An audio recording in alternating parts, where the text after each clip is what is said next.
되었으면 좋겠습니다. 우리 이 시간 다 함께 일어나셔서 하나님 말씀 보도록 하겠습니다.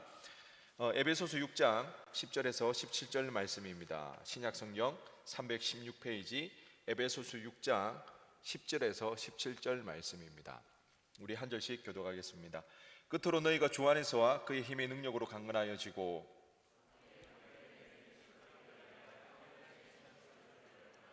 우리의 씨름은 혈과 육을 상대하는 것이 아니요 통치자들과 권세자들과 이 어둠의 세상 주관자들과 하늘에 있는 악의 영들을 상대함이라.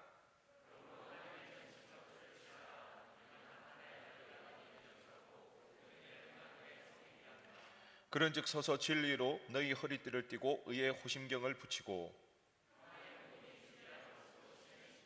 모든 것 위에 믿음의 방패를 가지고 이로써 능히 악한 자의 모든 불화살을 소멸하고. 아멘. 자리에 앉으시기 바랍니다. 영적 전쟁 두 번째 시간, 분별하고 대적하라 라는 제목으로 은혜 나누기를 원합니다.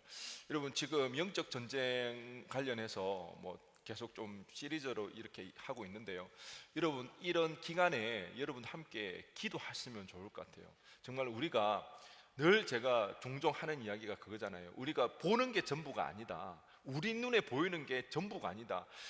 가장 안타깝고 가장 어리석은 삶이 그런 것 같아요. 우리 눈에 보이는 게 전부인 줄 알고 살아가는 그런 인생. 여러분, 우리 다 그런 경험들이 있잖아요. 우리 중고등학교 때 정말 그게 우리 인생에서 가장 중요하게 여겼던 것들, 예를 들면 약간 옷 스타일이라도 이 옷 없으면 절대 안 되는 거, 그런데 한 번쯤 빠져본 적 있잖아요. 아닌가? 공부만 하셨나요? 한때는 중고등학교 때 또 연예인에 한번 빠지잖아요. 그래가지고 지방에 있는 사람들 잘 모르는데 서울에 있는 사람들은 막 그 KBS, MBC 그런 데 막 쫓아다닌다더라고요. 연예인들을 보려고. 청소년 시기에 그게 전부인 줄 알고 거기에 정말 빠져 살아가잖아요. 그런데 우리가 지나고 보니까 그때 정말 그게 정말 목숨처럼 소중하고 귀했는데, 그거 없으면 안 될 것 같았는데 지나고 나서 보니까 뭐예요? 없어도 상관없고 때로는 부끄러운 것도 있죠. 내가 왜 그랬을까? 그렇기 때문에 이런 경험들을 우리는 잘 새겼으면 좋겠어요. 우리 인생이라는 게 눈에 보이는 거, 지금 내가 전부라고 생각하는 그것들이 사실은 전부가 아닐 경우가 너무 많더라는 것입니다. 우리 눈에 보이는 게 전부가 아닌. 그래서 영적 전쟁이라는 이런 주제를 가지고 말씀을 전할 때, 모르겠습니다. 제가 예민하게 반응을 해서 그런지는 모르겠는데 지난 한 주간 나름의 그런 영적인 공격들이 좀 있었던 것 같습니다. 말씀을 전할 때도 보니까 화요체플 때 학사에서도 갑자기 컴퓨터가 다운되는 그런, 토요일날 새벽에 말씀 전하려고 하니까 갑자기 방송실에 음향이 잘 안 돼가지고 갑자기 음악이 나온다든가, 한 주간 제가 또 굉장히 다운되는 그런 일들이 또 있고, 그래 보니까 이 영적인 부분에 대해서, 사단에 대해서, 마귀의 계략에 대해서, 그리고 영적 전쟁에 대해서 이야기하려고 했을 때 한 주간 동안 여러 가지 면에 있어서 공격해 오는 것들을 제가 느끼거든요. 여러분, 사단이 그렇게 공격하는 것은 그만큼 우리가 깨어 있어야 된다는 것입니다. 그만큼 중요하다는 사실입니다. 우리의 영혼이 늘릴 필요가 있다는 것입니다. 여러분, 이것이 합리적이고 이성적인 세상 가운데 살아갈 때 이것이 도무지 납득이 안 될 수도 있어요. 이거는 이해될 수 있는 것은 아닙니다. 그렇지만 영안이 열려지고 그것이 보여지고 체험되어지면 깨달아지게 되거든요. 그래서 저는 이런 영적 전쟁 시리즈를 진행해 나갈 때 여러분들이 함께 이 부분에 좀 집중했으면 좋겠습니다. 그런 기도 제목을 가지고 기도했으면 좋겠습니다. 하나님이 저에게도 이 영안이 열리게 해달라고, 하늘나라가 보여지는 일들이 있게 해달라고. 제가 이번 주 새벽에 말씀을 듣는데 그런 일들이 있었습니다. 마음 가운데 갑자기, 여러분 그런 거 있잖아요. 말씀을 읽거나 설교를 들을 때 갑자기 성광처럼 번쩍할 때가 있잖아요. 그것을 어떻게 표현해야 되나? 하늘이 열리는 것 같은, 그 세계가 정말 실제하는 것 같이 보여지는 것. 그런데 그것을 붙잡고 싶은데 너무 찰나의 순간이라 가지고 붙잡지 못하는 것들. 새벽에 제가 말씀을 듣는데 복음을 전할 때 성령이 일하신다 그랬을 때 뭔가 번쩍했어요. 하늘이 열리는 것 같은 그런 것들이 제 안에 체험이 되어졌어요. 정말 우리가 영혼 구원을 위해서 복음을 전할 때 그 가운데 성령의 일하심, 성령의 역사심이 정말 보여지는 듯한, 하늘 세계의 일이 보여지는 듯한 그 찰나의 순간에 느껴지는 거예요. 아, 이게 우리의 예배가, 우리의 인생이 결코 눈에 보이는 이것이 전부가 아니구나. 정말 하나님을 실제하시고 우리가 살아갈 때에 하나님의 나라가 이 땅 가운데 운영되어지고 있다는 것들, 우리가 이런 체험들이, 경험들이 우리 가운데 있어지기를 바랍니다. 여러분, 그것들을 사모해야 됩니다. 추구해야 됩니다. 그래서 우리가 단순하게 눈에 보이는 우리 이성과 합리적인 이성으로만 살아갈 것이 아니라 하나님 나라를 구하면서 그 세계를 보면서 그 하나님 나라 안에서 우리가 살아갈 수 있기를 원합니다. 우리가 이 영적 전쟁이라는 이 주제를 가지고 설교를 계속 하고 나갈 때 여러분들도 그 일에 좀 집중하며 나갔으면 좋겠습니다. 저희 큰아들 결이가 지난 일주일 동안 코로나로 격리를 했습니다. 뭐 하루 이틀 정도 아프고 그렇게 아프지가 않아서 큰 문제는 없었습니다. 그런데 뭐 크게 아프지 않아서 다행이었지만, 다른 문제는 일주일간 격리를 해야 되잖아요. 초등학교 이제 3학년이거든요. 그런데 누가 보면 5학년, 6학년 정도로 보고 덩치가 굉장히 좋고 하루 종일 밖에서 놀아도 집에 와서도 밤에 잠이 온다고 이야기를 하지 않는, 피곤을 모르는 그런 아이가 일주일 동안 집에 있어야 된다는, 여러분 상상이 가시나요? 그 아이와 나도 같이 생활을 해야 된다. 그래서 뭐 이전에도 한번 이야기를 했지만 저희들이 그 위약금을 물어가면서 TV를 저희 끊었습니다. 너무 TV를 좋아하기 때문에. 그래서 주말에만 영상을 조금씩 보여주는데, 하루 종일 집에만 갇혀 있는 아이가 너무 무리하잖아요. 그렇기 때문에 그 영상을 좀 보게 했는데요. 우리 집에 가면 그 동생도 7살짜리 동생도 있고 한데 애들이 항상 장난치고 시끄럽거든요. 근데 조용할 때가 있어요. 조용할 때는 항상 외쳐야 됩니다. 뭐라고? 안 돼! 왜요? 뭐라도 지금 보고 있는 거예요. 뭘 보고 있을까요? 우리 애들 책 보고 있습니다. 그런 애들 아니거든요. 물론 대부분 뭐 책 볼 때도 있지만, 대부분 보면 엄마 핸드폰을 언제 가져갔는지 모르게 자기들끼리 그 영상에 빠져 있거든요. 그래서 이번 한 주간은 뭐 결이나 유리 다 영상을 좀 보게 했습니다. 그러지 않고서는 도저히 감당이 안 되기 때문에. 그런데 그렇게 영상을 보고 이제 약속을 하고, 약속이 시간이 지나서는 이제 끝내야 되는데, 끝낼 때만 실랑이를 합니다. 여기까지만 본다고 했는데 알겠다고 가만히 보면 계속 보고 있어요. 벌써 넘어갔어. 그래 놓고는 나보고도 여기까지만 본다고. 그래서 막 실랑이를 하다가 그런 이제 시간들을 보내면서 항상 그 영상을 보고 나면 그 다음에 하는 말이 있습니다. 뭐 영상을 볼 때는 전혀 그러지 않더니 영상만 딱 끝나고 나면 항상 하는 이야기가 배고프다는 거예요. 그래서 뭐 먹을 것을 찾고 먹을 것을 먹고 그 다음에 디저트까지 먹고, 이렇게 일주일 동안 정말 너무 순수하게 본능에 의해서 살아가는 이 아이들의 모습을 보면서, 그래도 가정의 평안을 위해서는 그 본능에 충실했던 것이 좀 다행이었습니다. 이 아이들의 모습을 보면서 저는 언뜻 우리의 모습을 보게 되는데요. 여러분, 우리도 그렇지 않나요? 우리도 지금 미디어에 사로잡혀 살아가고 있습니다. 그리고 먹는 그 일에 대해서 우리는 가장 좋아하고 있습니다. 여러분, 미디어를 보는 것, 영화를 보고 뭐 드라마를 보는 것, 그리고 맛집을 찾아가는 것, 그것이 나쁜 건 아니잖아요. 그것이 잘못된 것은 아니에요. 그런데 우리가 그 일에 대해서 경계하지 않으면 우리도 모르는 사이에 그 욕구에, 그 욕망에 길들여지기 쉽더라는 겁니다.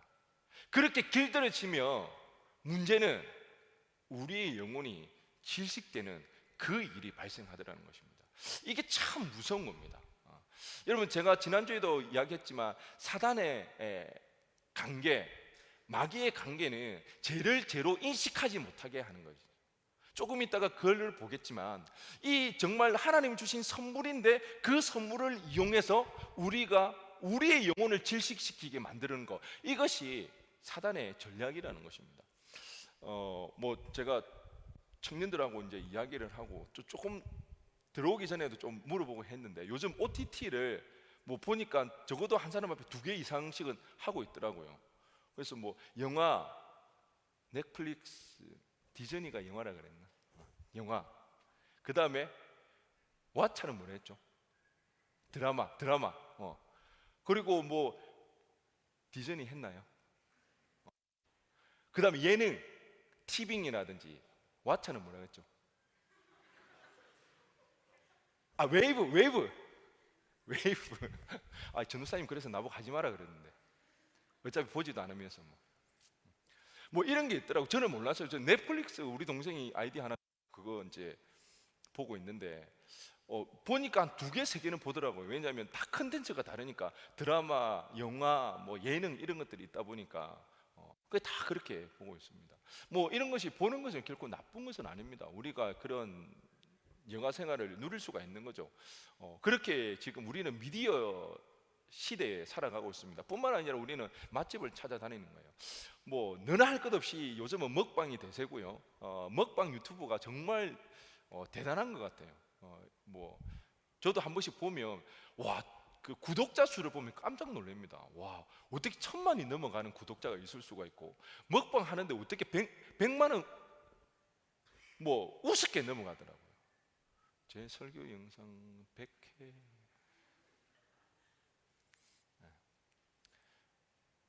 진짜 먹방이 대단한 것 같아요.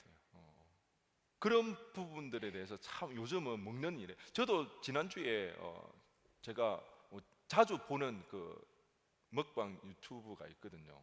그 농구 선수 했던, 세대가 달라서 잘 모르나? 그런데 이제 거기에 보니까 덕수에 굉장히 맛있는 갈비집이 있어가지고 제가 그걸 내비에다 찍어놨거든요. 한번 가야지 이렇게 했는데, 뭐 먹는 이런 부분들이, 먹는 것이 참 우리에게 행복을 가져다 주는 거죠. 여러분 한번 생각해 보시기 바랍니다. 우리가 뭐 여행을 가거나 좋은 일이 있을 때 참 행복하고 즐겁잖아요. 그럴 때 우리에게 행복의 정점을 찍어주는 게, 가만히 생각해 보세요. 항상 뭐가 있더라? 먹는 게 있어요. 여러분 데이트할 때 연인을 만나는 건 좋지만 가장 행복할 때 뭐예요? 맛있는 거 먹을 때. 여러분 그래서 결혼하면 항상 살이 찝니다. 기본적으로 10kg 이상 찐 전도사님 어디 계세요? 저도 결혼하고 나한 10kg 찌더라고요. 사랑하는 사람은 있지만 그냥 있는 게 아니라 사랑하는 사람이 있으니까 먹어요 막.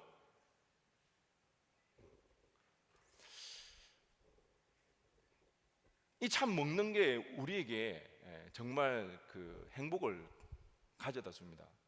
누군가 저에게 그런 이야기 했습니다. 청년이 그런 이야기 했는데, 뭐 미디어, 그리고 이 먹는 게 손쉽게 그리고 저렴하게 우리에게 행복을 가져다 주기 때문에 지금 우리가 살아가는 이 시대에서 대세를 이루지 않을까, 그런 이야기를 했는데 굉장히 일리가 있었습니다.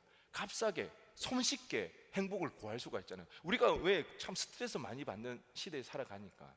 그런데 여러분 이것이 꼭 나쁘다고 말할 수는 없습니다. 잘못된 거 아니잖아요. 그런데 이 글을 한번 여러분 들어보시기 바랍니다. 하나님께 굶주린 삶이라는 글입니다. 하나님을 향한 굶주림의 가장 큰 적은 독이 아니라 애플파이다. 천국을 향한 우리의 욕구를 무뎌지게 하는 것은 악인들의 잔치가 아니라 세상의 식탁에서 끝없이 주워 먹는 부스러기다. 하나님을 사랑하는 마음의 가장 큰 적은 그분의 원수가 아니라 그분의 선물이다. 가장 위험한 욕구 대상은 끔찍한 악이 아니라 이 땅의 평범한 낙이다. 그것이 하나님의 자리에 들어서면 우상 숭배가 잘 눈에 띄지도 않거니와 거의 구제불능이 된다. 여러분 무슨 말인지 이해가 되시나요? 와닿으시나요? 이 사단이 굉장히 전략적이라는 겁니다. 우리는 이미 믿음이 있고 신앙이 있기 때문에 정말 악은 악으로서 우리는 구분 지을 수가 있습니다. 그리고 웬만하면 우리는 그 죄악은 저지르지 않고 살아간다는 거예요. 하지만 사단은 너무나도 교모하게 죄를 죄인 줄 인식하지 못하는 거기에서 우리로 하여금 죄짓게 만들더라는 것입니다. 우리가 이런 미디어 시대 가운데 우리가 맛있는 음식들을 이렇게 찾아 먹을 수 있는 것은 그만큼 우리 사회가 잘 살게 된 겁니다. 늘 그런 이야기 하잖아요. 반만년 역사 가운데 이렇게 잘 살았던 적이 없는 시절이잖아요. 우리가 이렇게 먹는 것을 먹을 수 있고 평안을 누릴 수 있는 것은 전쟁이 없는 겁니다. 전쟁이 있으면 불안해서 뭔가를 할 수가 없는 거예요. 전쟁이 없었기 때문에 이렇게 발전을 이룩할 수 있더라는 겁니다. 하나님이 주신 선물이에요. 미디어를 통해서 우리는 재미를 누릴 수가 있는 거죠. 맛있는 음식을 먹으면서 우리는 행복을 느낄 수가 있는 거예요. 그게 잘못된 게 아니라는 거예요. 그렇지만 그것을 우리가 경계하지 아니하고 우리가 그것에 대해서 아무런 생각 없이 그 욕구에 계속해서 길들여지다 보면 우리의 영혼이 말살되고 우리의 영혼이 질식당하는 그런 경우가 있더라는 것입니다. 여러분 스트레스를 어떻게 푸시나요? 여러분의 스트레스 푸는 방식은 무엇인가요? 대부분 그런 이야기 많이 하죠. 쇼핑하고 맛집 찾아가고 그리고 영상 보고. 여러분 그러면 왜 기도는 안 해요? 우리 힘들고 어려울 때 스트레스 풀 때 하라고 있는 게 기도 아닌가요? 물론 기도가 우리의 문제 해결하기 위해서 있는 것만은 아니지만 정말 우리가 문제가 있을 때 우리가 힘들고 어려울 때 우리가 그것을 해결해야 되는 것은 하나님 앞에 그 문제를 가져가야 되는 거잖아요. 그것이 세상 사람들과 우리가 다른 차이 구별점이잖아요. 근데 왜 우리는 그런 어려움이 있을 때 하나님 찾을 생각조차 못할 때가 많더라는 것입니다. 지금 당장 힘들고 어려우면 가장 먼저 손쉽게 손 뻗는 것이 먹는 거, 영상 보잖아요. 물론 그것으로 우리가 우리의 스트레스를 해소할 수는 있습니다. 하지만 여러분들이 정말 기도는 하는지, 영상과 이 미디어와 이 음식들이 정말 위험한 게 그건 것 같아요. 저도 MZ 세대다 보니까 동의하시죠? 영상을 그냥 못 보겠더라고요. 중간에 스킵해야 되는 거예요. 빨리빨리. 조금 지루하다 싶으면 못 견뎌요. 그냥 바로 넘겨야 되는 거예요. 여러분 맛집을 찾는 이유가 뭐예요? 바로바로 즉각적으로 우리에게 피부에 와닿는 즐거움이 있잖아요. 자극을 우리에게 주잖아요. 이 미디어와 이 음식이 우리에게 주는 것은 즉각적인 거예요. 바로 자극을 주는 거예요. 바로바로 해결해 주는 뭔가가 있더라는 겁니다. 그런데 기도는 어떤가요? 하나님 찾을 때 어떤가요? 즉각적으로 하나님 우리에게 응답하시나요? 즉각적으로 우리가 바라는 것들, 그런 자극을 주나요? 아니요. 기도는 그렇지 않습니다. 하나님을 찾고 하나님을 구할 때에 우리가 기도하며 나갈 때 때로는요 기다려야 됩니다. 때로는 그 낯선, 우리는 그걸 못 견뎌 하잖아요. 고요한 거, 홀로 있는 거, 강야와 같은 그 시간들, 우리는 그 시간들을 너무나도 어색해하고 불안해하잖아요. 미디어 세대가 그렇습니다. 늘 뭔가를 보고 뭔가를 들어야 되잖아요. 그렇지 않으면 불안한 거예요. 우리가 그렇게 익숙해지고 그런 문화에 젖어 있기 때문에 기도하는 게 너무 힘들더라는 겁니다. 하나님 앞에 잠잠히 나갈 수가 없습니다. 잠잠한 그 시간이 너무 괴로운 거예요. 그러는 사이 우리의 영혼은 어떻게 되더라? 질식되는 거예요. 죽어지는 거예요. 여러분, 우리는 영적인 존재입니다. 하나님의 세계가 있습니다. 하나님 나라가 있더라는 겁니다. 우리의 영안이 열려 그 세계를 바라봐야 되는 거예요. 그 세계 가운데 우리가 꿈을 꾸고 소망을 가지고 살아갈 때에 우리 인생은 의미가 있어지는 것입니다. 그럴 때 우리는 믿음 안에서 살아갈 수가 있습니다. 만약에 우리의 이 영안이 열려지지 않고 그 하나님의 나라를 느낄 수 없고 그 세계를 맛보지 못하고 신앙생활을 한다면 이것만큼 힘들고 어려운 일 없습니다. 그럼 여러분 교회 와서 뭐 하나요? 그냥 친구 만나는 거예요. 그냥 학교 친구, 세상 친구 만나듯이 그렇게 친구 만나고 수다 떨다 가는 게 그게 전부예요. 그런 기능 교회에서도 있지만 주된 기능이 교회에서 하는 기능 그런 게 아니잖아요. 미디어 세대 그리고 먹방 세대, 우리가 조심해야 되는 것이 이런 부분이라는 것입니다. 우리가 깨어 있지 않으면, 우리가 분별하지 않으면 어느새 우리는 마비되어져 가서 모른다는 겁니다. 여러분, 뭐 먹는 게 그게 크게 나쁜가요? 먹는 게 어떻게 나쁘다고 볼 수가 있습니까? 그런 거 아니잖아요. 나는 뭐 그렇게 폭력적이고 선정적인 거 안 봐. 그냥 나는 재미삼아 그렇게 봐. 우리는 다 그렇게 생각하잖아요. 그런데 어느 순간 그것들이 우리의 영혼을 압사시키는 그런 일들. 그렇기 때문에 우리는 분별할 줄 알아야 됩니다. 분별하기 위해서, 이 영적 전쟁에서 우리가 승리하기 위해서, 사단의 전략을 우리는 깨닫기 위해서 우리는 무엇보다도 하나님의 말씀을 알아야 됩니다. 하나님을 알아야 됩니다. 하나님이 원하시는, 하나님이 누구신지, 하나님이 아니라고 하는 것은 무엇인지, 성경에서 말하는 제가 뭔지 우리는 그것들을 알아야 됩니다. 그래야 우리는 분별해 나갈 수가 있더라는 것입니다. 여러분들 얼마나 분별하는 일에 주의를 기울이십니까? 여러분, 우리 시대에 새로운 뭐 유행이라든지 바람이 불 때마다 우리는 한 번쯤은 생각해 봐야 됩니다. 성경적인 관점에서 맞는가? 그게 올바른가? 세상 사람들이 다 한다고 해서 우리는 마냥 따라가면 안 돼요. 여러분, 사단의 전략이 그거죠. 전혀 악해 보이지 않는 것 가지고 우리의 영혼을 압사시켜 나가는 것입니다. 제가 지난주도 그렇고 몇 번 이 비혼주의에 대해서 이야기를 좀 했는데 조금 오해가 있는 것 같아요, 여러분들이. 결혼을 안 한 게 전부 다 비혼주의는 아닙니다. 여러분, 결혼을 안 하는 것을 비혼주의라고 그렇게 생각하면 안 됩니다. 제가 말하는 비혼주의는 그런 것이 아닙니다. 비혼주의, 일반적인 사고로는 죄라고 여길 수가 없는 거죠. 왜? 결혼은 누가 선택하는 겁니까? 자기가 선택하는 거니까. 세상의 관념에서는 결혼은 자기의 권리입니다. 자기가 할 수도 있고 자기가 안 할 수도 있다는 것입니다.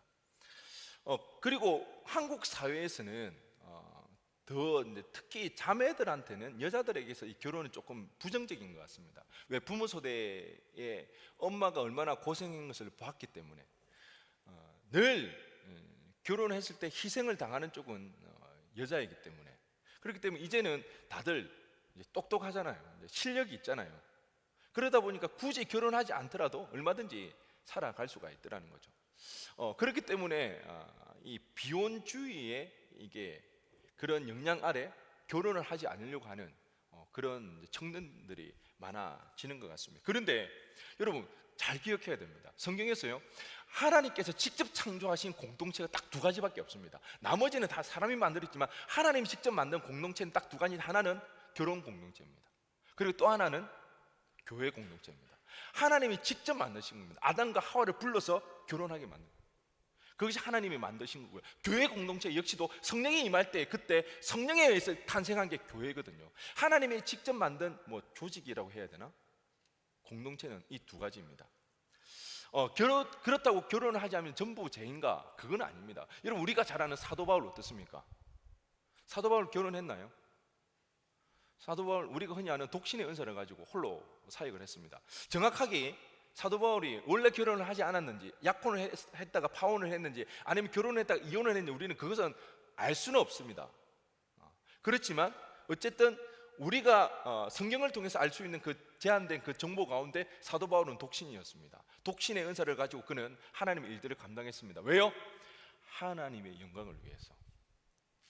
하나님의 영광을 위해서 독신을 선택했고 그렇게 해나갔습니다. 뿐만 아니라 그런 거 있잖아요. 우리 몸이 불편하거나 내가 장애가 있어서 결혼하는데 굉장히 어려움이 있다, 아니면 가정에 뭐 잊지 못할 상처가 있다든지 뭐 트라우마가 있다든지, 그래서 가정을 꾸리는 것에 대해서 굉장히 어려움이 있거나, 아니면 무던히도 결혼을 하려고 마음을 썼지만 결혼하지 못하는 그런 상태. 여러분, 미혼과 비혼은 구분해야 됩니다. 이 비혼주의와 독신은 다른 겁니다. 이런 차이에서 우리는 생각을 해봐야 됩니다. 그렇지만 지금 세상이 말하는 비혼주의는 뭔가요? 어느 순간 아마 여러분도 그랬죠. 저도 그랬습니다. 이 비혼주의라는 말조차도 저는 생소했는데 어느 순간 우리에게 너무 깊숙이 와닿았고 너무 익숙해져 버린 말이 되었습니다. 비혼주의. 어느 순간 갑자기 유행처럼 바람처럼 몰아쳤습니다. 주의가 뭡니까? 추구하는 거죠. 비혼을 추구하는 거예요. 왜? 어떤 기준에 따라서? 자기의 편의에 따라서.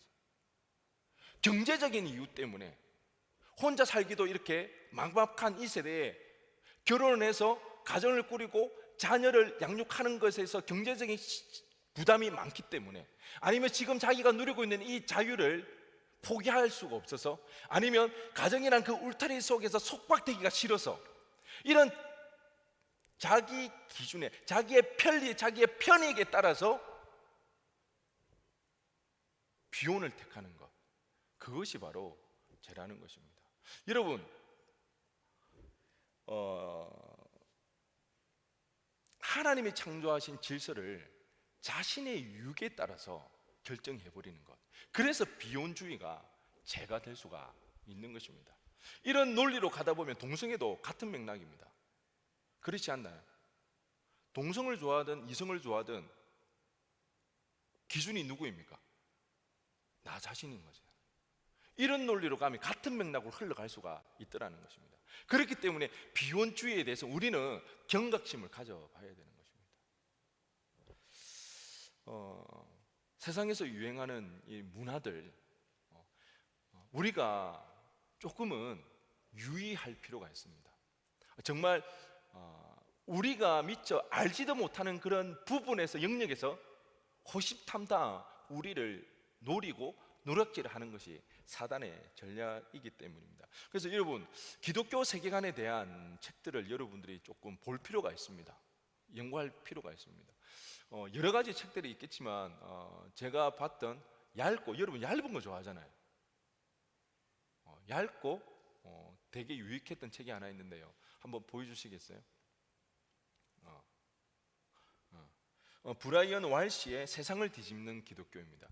이게 문고판으로 나와서 작은 책입니다. 그리고 되게 얇아요. 제가 이 책을 누구를 빌려줬는데 못 받았어. 그래서 책을 정말 빌려달라 그러면 그냥 사주려고 해요. 왜냐하면 내가 거기 다 노트하고 막 줄 꺼놓은 게 있는데 요번에 아무리 찾아봐도 없더라고요. 여러분 한번 뭐 시간 되시면 한번 읽어보시면 좋을 것 같아요. 그리고 개인적으로 조금 더 깊이 있는 책을 원하시면 찾아오시면 제가 좀 안내해 드릴게요. 여러분, 기독교 세계관에 대한 우리 이런 것들에 대해서 여러분 공부할 필요가 있습니다. 한번 보실 필요가 있다는 거죠. 여러분, 하나님께서는 아담과 하와를 만드시고 무한한 자유를 주었어요. 마치 모든 소유권을 이전해 주다시피 하나님은 아담과 하와에게 그런 소유권을 주었습니다. 무한한 자유를 주었습니다. 그렇지만 단 한 가지, 여러분, 아담과 하와에게 하나님은 한계를 지어줬습니다. 경계선을 그어줬죠. 그게 뭡니까? 선악을 알게 하는 나무잖아요. 여러분, 믿음은 그것입니다. 그 한계를 받아들이는 겁니다. 그 경계선을 인정하는 겁니다. 여러분, 경계선이 있으면 늘 그랬죠. 섬 넘고 싶은 욕망이 있죠. 꼭 넘어가지 말라고 끊어놓으면 뭐합니까? 지난 여름에 우리 수련회 가가지고 바닷가에 수영하는데 그 경계선 꼭 넘어가. 내가 그랬나? 아니, 저는 안 넘어갔어요. 저는 철저히 안에 있었거든요. 우리는 항상 경계선을 끊어놓으면 그걸 넘고 싶은 그런 욕망들이 있는 것 같아요. 아니요, 그 한계를, 그 경계선을 인정하고 받아들이는 것, 그게 믿음이라는 것입니다. 그게 하나님의 창조 질서 가운데 우리는 순종하며 살아갈 때 우리는 하나님의 창조 질서 안에 믿음 가운데 살아갈 수 있게 되는 것입니다. 그렇기 때문에 우리가 늘 좀 이런 부분에 관심을 가질 필요가 있습니다. 그 말씀을 일단은 기본적으로 봐야 되겠죠. 하나님이 어떤 분이신지, 어떻게 우리를 만드시고 어떻게 살아가길 원하시는지, 그리고 이 시대의 뭐 자본주의, 자유주의, 포스트 모더니즘 이런 시대에 어떻게 우리를 사단이 공략해오고 그 가운데 우리 그리스도인은 어떻게 살아가야 되는지 그런 기독교 세계관에 관련된 그런 책들을 보며 살아갈 필요가 있더라는 것입니다. 다시 한번 이야기하지만 정말 그 먹방이라든지 그 맛집을 찾아가는 것, 그리고 그 미디어, 전혀 악해 보이지 않는 것들로 사단은 우리를 유혹해오고 우리의 영혼을 질식시키는 일들이 있더라는 겁니다. 그리고 더 무서운 거든요, 누구도 그것을 의도적으로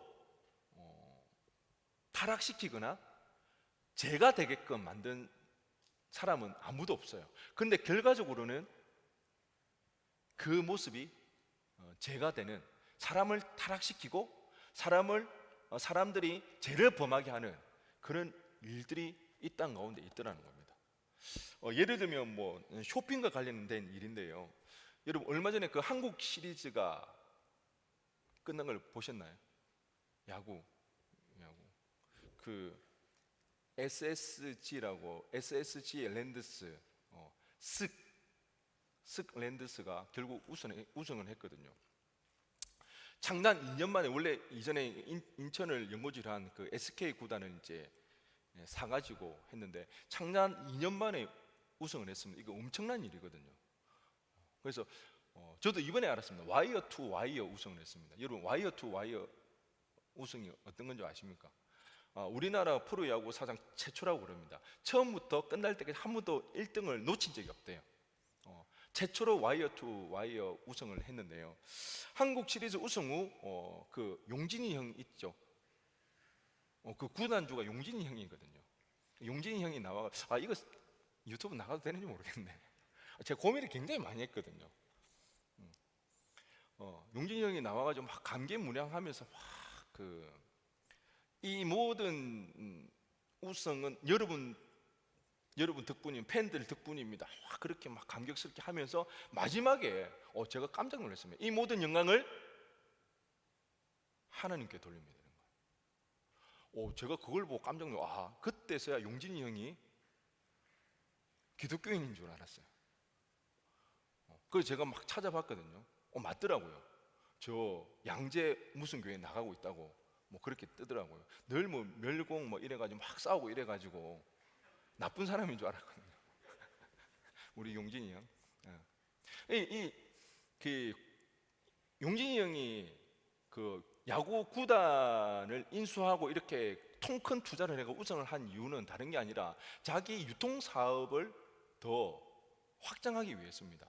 야구와 이것을 연계해가지고 훨씬 더 많은 매출을 올리기 위해서, 그래서 전략적으로 하는 겁니다. 그래서 누구보다도 SNS에서 팬들과 소통을 많이 하잖아요.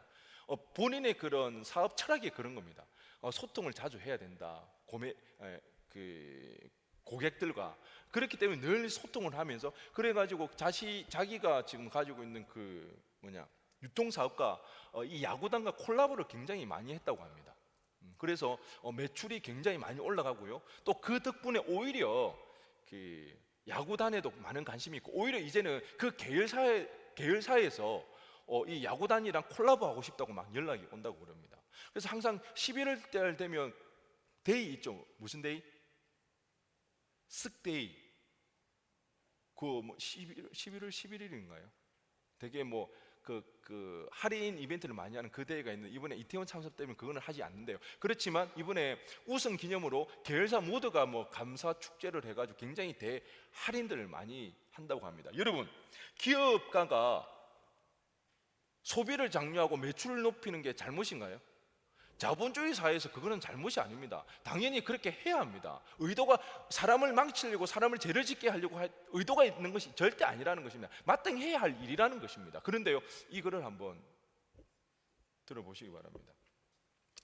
프레눔이라는 글인데요, 강고는 궁극의 프레눔이 친구 프렌드와 적 에너미의 합성으로 친구를 가정한 적이라는 뜻이다.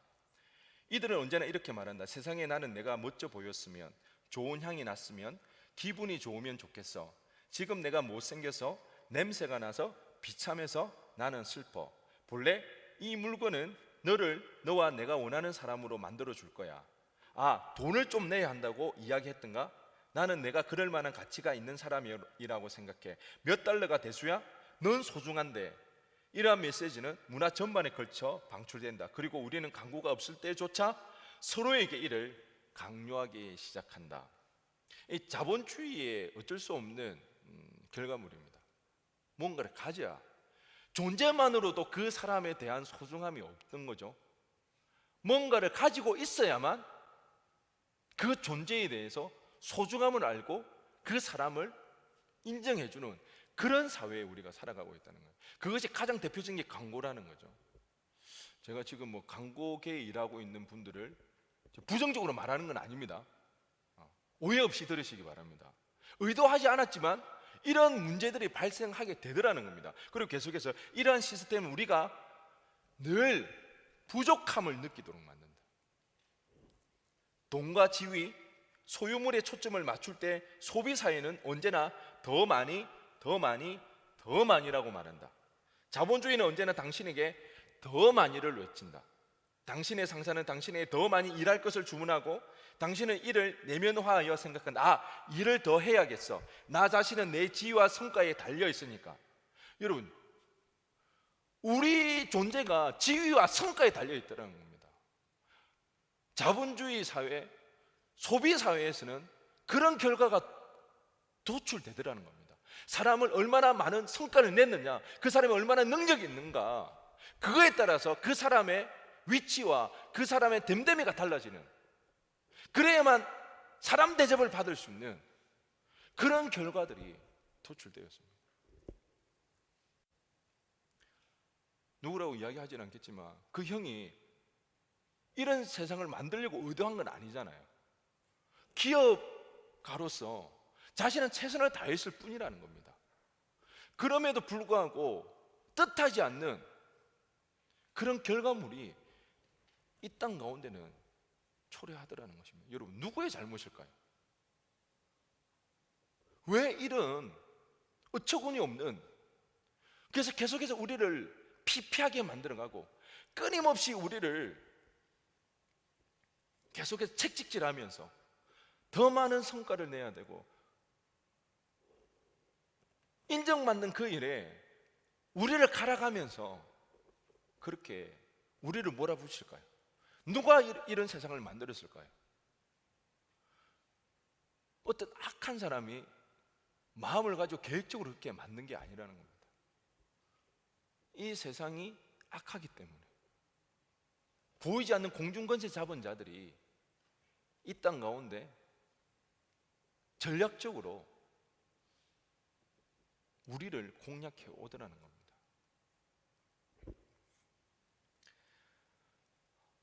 여러분, 혹시 이런 모습이 우리 교회에도 들어와 있습니까? 우리도 모른 채 사회에서 학습된 이런 모습들이 더 많이 헌신하고 더 많이 섬겨야만, 더 많은 좋은 결과를 내야만 인정해 줄 수 있고 인정받을 수 있고 관심받을 수 있는 그런 모습이 혹시 우리 공동체에도 있습니까? 여러분, 우리는 이건 의식적으로 살펴봐야 됩니다. 우리는 정말 사람을 소중하게 여기고 있는가? 그 존재만으로도 우리는 깊은 관심과 환대를 하며 사랑하고 있는가? 우리도 그 사람의 능력에 따라서, 그 사람의 결과물에 따라서, 그 사람의 성과에 따라서, 그 사람의 출신에 따라서, 그 사람의 학업에 따라서 우리 그렇게 대하고 있지는 않나요?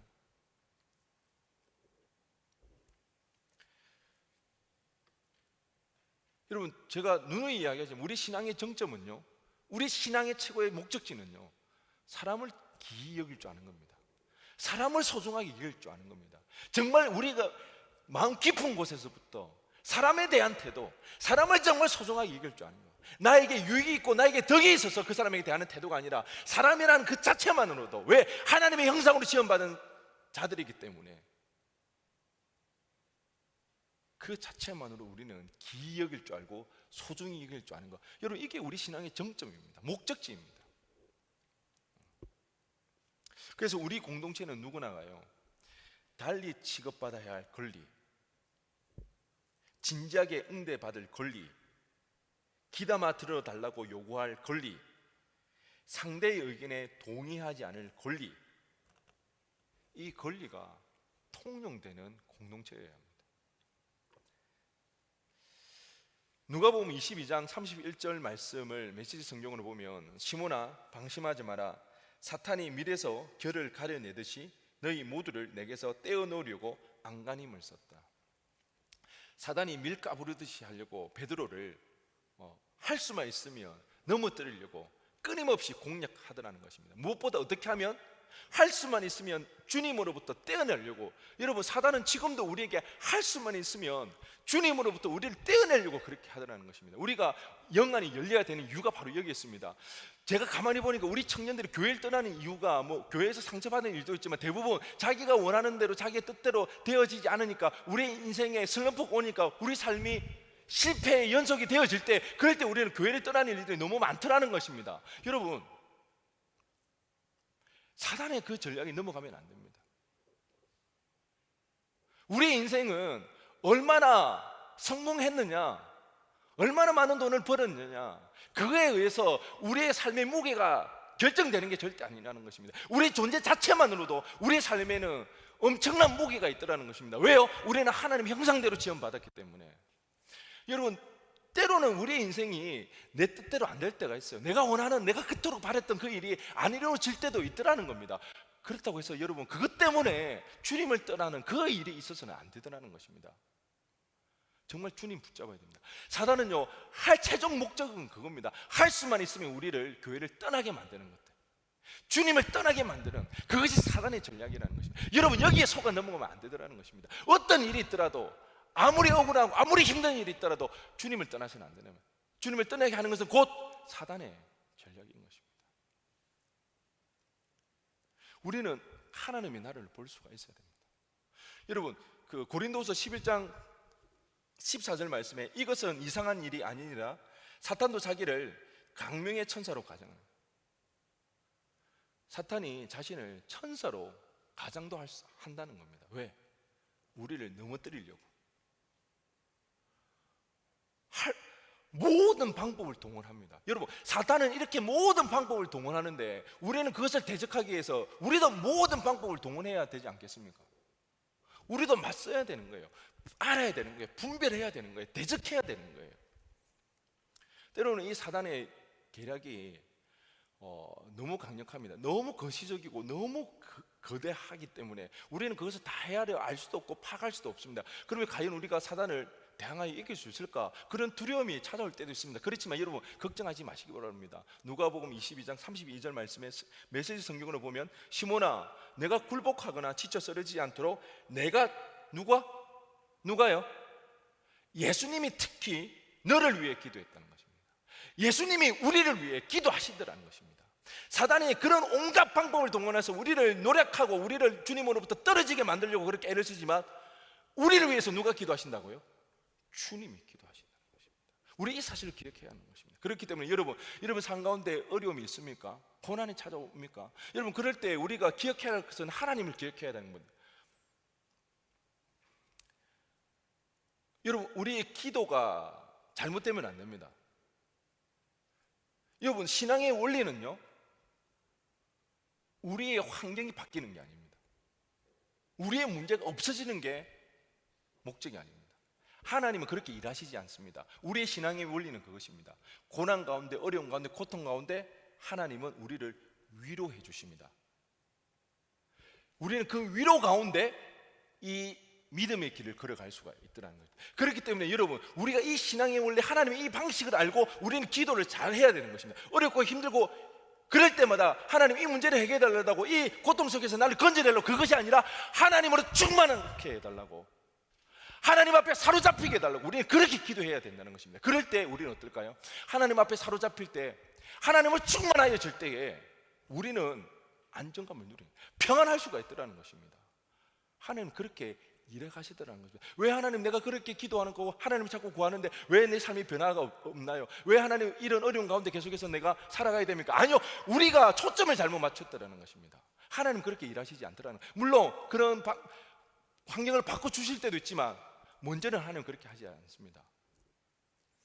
하나님으로 충만해지는 것. 여러분, 한번 기도해 보시기 바랍니다. 그 문제를 계속 고민해 보십시오. 해결되던가요? 머리만 복잡해집니다. 기도도 안 됩니다. 그럴 때 여러분, 하나님을 구해야 되는 것입니다. 하나님을 찾아야 되는 것입니다. 하나님으로 충만해지게 되면 물론 문제 힘들어요. 근데 그 문제로 인해서 더 이상 두려워하지 않습니다. 불안해하지 않습니다. 물론 그것 때문에 스트레스는 받겠죠. 그런데 이거 문제 때문에 내가 죽을 것 같은 그런 상황이 빠지지는 않더라는 겁니다. 이게 우리의 신앙의 원리입니다. 우리는 하나님을 구해야 한다. 하나님을 찾아야 되는 것입니다. 사단이 어떤 계략을 가지고 우리를 찾아온다 할지라도, 우리를 넘어뜨리려고 한다 할지라도 주님이 우리를 위해 기도하신다는 것입니다. 그 하나님을 찾고 하나님을 충만해지면 우리는 문제될 게 없더라는 것입니다. 여러분, 야고보서 4장 7절 말씀 우리 다 함께 읽어보도록 하겠습니다. 야고보서 4장 7절 시작.